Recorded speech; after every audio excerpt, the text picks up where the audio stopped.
morning. So it's 10 past 10 in the morning. I've just dropped the kids off literally at 9:45 this morning and left the house at 9:35. I did intend to leave at 8:30. Great. So excited. I tend to turn into another person when I'm running late. I have no memory and no control over, come on, get out the door, come on. And I think it drives my kids nuts, me nuts, and I'm pretty sure my husband nuts. Either that or he was on the iPhone and didn't really pay attention. So I thought I'd talk today about numbers. I did jump on the scales this morning and I was a little bit shocked because I haven't been as well behaved as I would have liked. And lo and behold, I lost 2 kilos. So I'm actually up to, I think, 18 kilos I've lost. I'm down to 139.6 or 5 or something. Anyway, so nearly 18 kilos, it was a bit of a shock, I'll be honest. Last night's dinner, I actually wasn't going to eat dinner. I was going to have a shake instead, but sometimes I'm not even that hungry, so I just don't worry about eating anything. If it ain't broke, don't fix it, But I ended up just having a couple of spoonfuls of the kids' leftover baked beans that they didn't eat. Because in Mother of the Year move last night, because hubby was at work, I ended up just, baked beans on toast. They thought it was awesome. In my defence, I went for baked beans route rather than tin spaghetti because I actually thought, hey, it's beans. There is actually something in there. And last night I also had to put in an assessment for my statistics for sciences assessment, which actually turned out to be one day late. So that sort of leads me into the numbers side of it. So because it was one day late, I do receive automatically a 10% penalty. I don't know that I've passed this one, I'll be honest. And it's the first time in a long time where I'm not sure about this one. Could not get my energy into it at all. I have no idea why. Normally I'm okay with numbers, but I've missed a couple of statistics lectures and did intend on catching up this morning. I've got a lecture at 11, so that idea kind of went out the window, but I do have the day to myself tomorrow to be able to go down to uni and not exist anywhere else. So with numbers, so there's a couple of different ways that numbers can affect you emotionally. Or can affect me anyway. I'm probably a bit weird, but that's okay. First one I noticed, and when I started sort of thinking about this, oh gosh, that's not good, was my kids' birthdays. So my first son just turned 5 in middle August. And with that came a whole lot of emotions because it kind of made me click. You know how Facebook has that on this day, however many years ago. Every year I tend to post something about, hey, it's his birthday, and there's usually a little montage of photos and that sort of thing. Just looking at it made me realise how much he's grown, and I can't quite figure out how that's been 5 years. And exactly what he's achieved and what he's come from in 5 years, which it made me realise I've always known he's a small person, but made me realise how grown up he's getting. And that he's actually just about to be exposed to school, which is a totally foreign environment for me, and I'm nervous. I'll be honest, I'm really nervous about it. I don't think I'm like crying in the bushes, hysterical nervous, but and he's ready. He's really ready for school, but I think I'm nervous just from the social side of it. I'm worried about it, and I can't tell if it's mother anxiety or if it's actually if there's something to really worry about. I don't think there is. He's a pretty switched on kid. And then a few days later, 11 days later exactly, my daughter had her second birthday.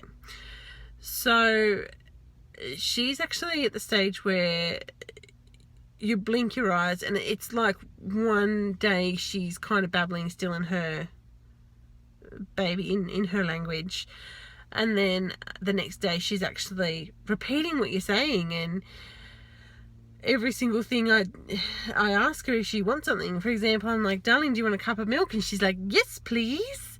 And it's very, really clear.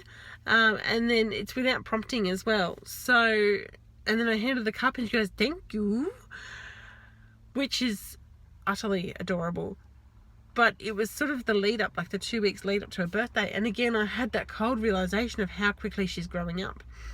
And because I'm not planning on having any more children, it struck me that I'm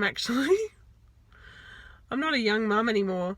It sounds weird, because I wasn't even a young mum in the first place. I had my son at 26, so I was never like a young mum.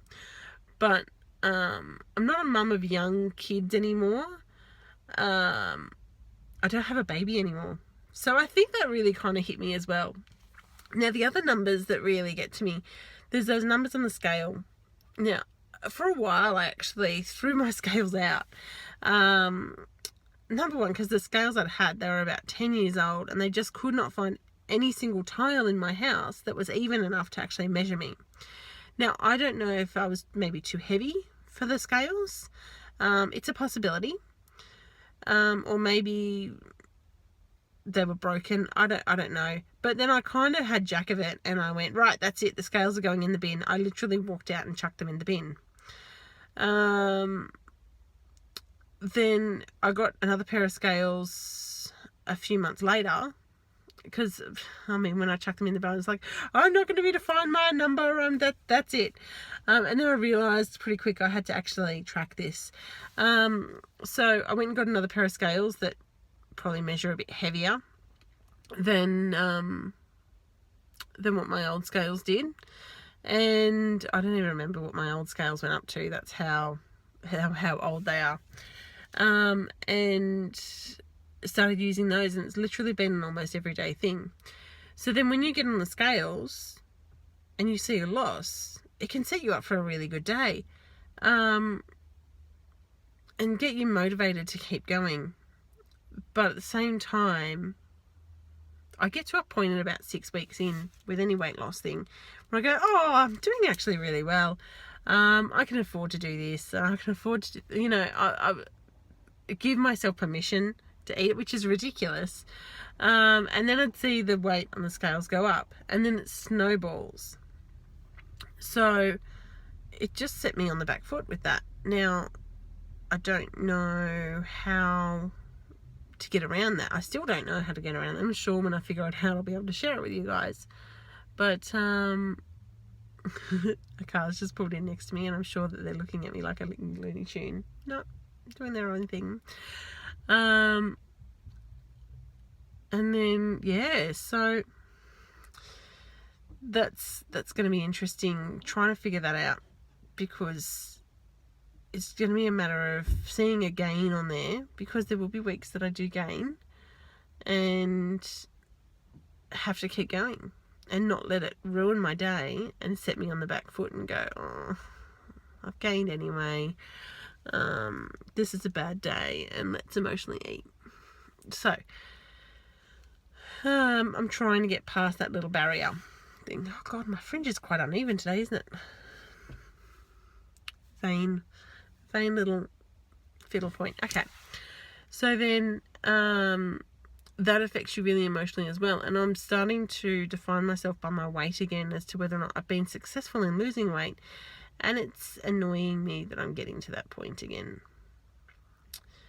Have to find a way around that. I think I'm going to have to do a list today as to what is awesome about me, rather than, I guess, my weight. And that's not entirely defined by my weight. Now, the other thing that's actually really been affecting me is I have at work a set of statistics that I do need to meet, and a set of work goals, which any job has got. and it improves productivity and all those sorts of things, which has really been getting to me. And again, I found the same thing as weight. When you're not having a great day, it snowballs and it gets worse and it makes you less motivated to succeed.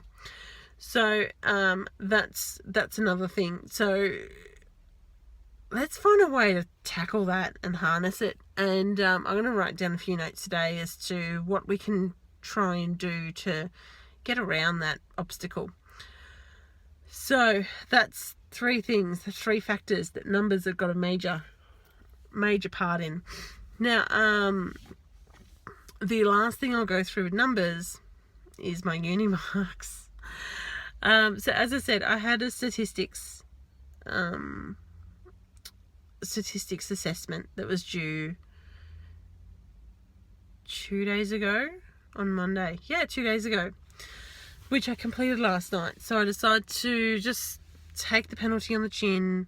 I wasn't going to get it complete. I did actually spend 2 nights down at the uni after work. So one, I went there after my 11 o'clock finish at night. There is a 24-hour section in the library, and I'm pretty sure I saw a couple of other groups of students from my course, so they were in the same boat as well.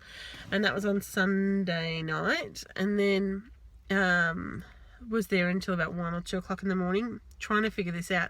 And you know how well anyone's brain functions at 1 or 2 o'clock in the morning, especially with numbers, and especially when you're on the back foot. Yeah, I was there.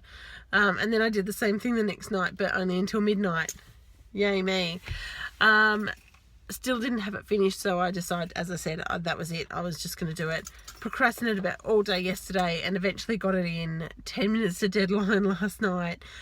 First assessment that I don't think I've at least passed. We'll see. Now it's worth 16% of my mark. So now is the time that I pull my socks up and go, right, that's it. No more stuffing around. I'm going to go into uni now because I am sitting in the car park. As I said, I would likely be.